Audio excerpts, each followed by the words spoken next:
আসসালামু আলাইকুম। তাসা লাইফ স্টাইলে আপনাদের সবাইকে স্বাগতম। আজকে আমি আপনাদের সাথে শেয়ার করব হেলদি ও টেস্টি চিকেন মোমো, সাথে থাকবে চিলি অয়েল। চিকেন মোমোর জন্য সবচেয়ে গুরুত্বপূর্ণ তা হলো চিকেন। আমি এখানে 1 পিস চিকেন ব্রেস্ট নিয়েছি। আমি একটি নাইফের সাহায্যে ছোট ছোট টুকরো করে কিমা করে নেব।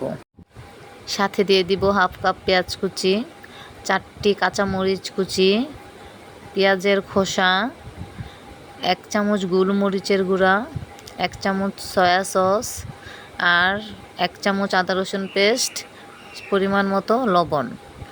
আর এখানে আমি তেল দিয়ে দিব। তেলটি অবশ্যই গরম করে দিতে হবে। তারপর উপকরণগুলো একসাথে ভালো করে মিশিয়ে নিব। আমি এখানে 3 কাপ ময়দা, 1 কাপ কর্নফ্লাওয়ার, পরিমাণ মতো লবণ দিয়ে একটি খামি তৈরি করে নিলাম। খামিটি 30 মিনিট রেস্টে রেখে দিব। এখন চিলি অয়েল তৈরি করে নেব। নিয়ে নিলাম 1 টেবিল চামচ চিলি ফ্লেক্স, 1 চামচ সাদা তিল, 1 চামচ মরিচের গুঁড়া আর গরম তেল। এখানে দিয়ে দিব 1 চামচ সয়া সস, 1 চামচ লেবুর রস। আমার চিলি অয়েলটি রেডি হয়ে গেছে, আমি সাইড করে রেখে দিব। 30 মিনিট পর আমার খামিরটা অনেকটাই সফট হয়ে গেছে। আমি এখন এটা দিয়ে ছোট ছোট রুটি তৈরি করে নেব। প্রথমে একটি বড় রুটি তৈরি করে তারপর একটি ঢাকনার সাহায্যে এইভাবে চেপে চেপে আমি এক সাইজের অনেকগুলো রুটি তৈরি করে নেব। এখন আমি এই রুটির মধ্যে মাংসের কিমা দিয়ে দিব।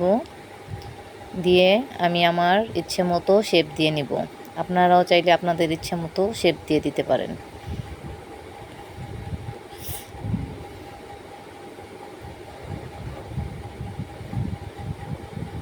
এখন আমি আমার রাইস কুকারে ভাপে বসিয়ে দিব। আপনারা চাইলে আপনাদের রেগুলার হাঁড়িতেও এই কাজটি করতে পারেন। আমার চিকেন মোমোগুলো তৈরি হয়ে গেছে।